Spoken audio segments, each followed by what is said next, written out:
Trump ने जब से अमेरिका की कमान संभाली है तब से ही दुनिया के सबसे शक्तिशाली देश की नीतियों में बहुत बवाल हुआ है। जी हां, राष्ट्रपति ट्रंप ने दोस्त और दुश्मन सभी को एक के बास्केट में डाल दिया है। सभी देशों में टैरिफ रेसिप्रोकल पॉलिसी के तहत लगा दिया गया है। इसकी चपेट में अमेरिका का सबसे नजदीकी मित्र देश इजराइल भी आ गया है। ट्रंप ने 2 अप्रैल को टैरिफ लगाने का ऐलान किया था। इसके लिए बाकायदा सभी देशों की लिस्ट जारी की गई। इसमें बताया गया है कि संबंधित देश पर कितना टैरिफ लगाया गया है। इजराइल पर भी 17% टैरिफ लगाने का ऐलान किया गया है। यहाँ गौर करने वाली बात यह है कि इजराइल के साथ करीबी संबंध होने के बाद भी तेल अवीव को रियायत नहीं दी गई है। अब वहीं ईरान को लेकर बड़ी खबर सामने आई है, जहां ओमान की राजधानी मस्कत में अमेरिका और ईरान के वार्ताकारों के बीच न्यूक्लियर मामलों पर बातचीत हुई है। इसके बाद व्हाइट हाउस की ओर से बयान जारी किया गया है, जिस पर सबकी निगाहें थम गई हैं।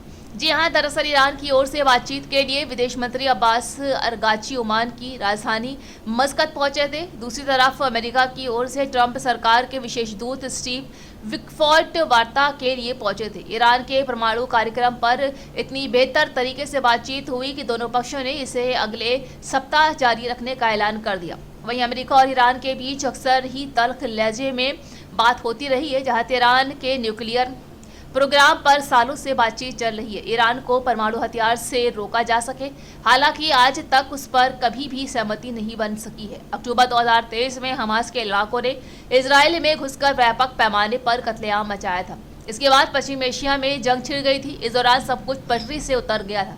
जहां ट्रंप ने सत्ता संभालने के बाद ईरान के परमाणु कार्यक्रम पर फिर से सहमति बनाने का प्रयास शुरू कर दिया है। ओमान की वार्ता उसी का नतीजा है, जहां विटकॉफ और अरगाची के बीच बातचीत के बाद व्हाइट हाउस की ओर से बयान जारी किया गया है। इसमें कहा गया है कि ये मुद्दे बहुत जटिल है और विशेष दूत विटकॉफ का आज का सीधा सवाल पारस्परिक रूप से लाभकारी परिणाम प्राप्त करने की दिशा में एकदम कदम आगे है। तो ईरान वेस्ट एशिया का प्रमुख देश है। ऐसे में पश्चिम एशिया में तेहरान की भूमिका काफी अहम है, जहां इजराइल हमेशा से ये मानता रहा है कि हमास और हिजबुल्लाह ऐसे संगठनों को ईरान का भरपूर समर्थन हासिल है। और उधर इजराइल और अमेरिका की दोस्ती भी जगजाहिर है, जहां इस तरह अमेरिका भी इस क्षेत्र में अशांति के लिए ईरान को जिम्मेदार ठहरा रहा है।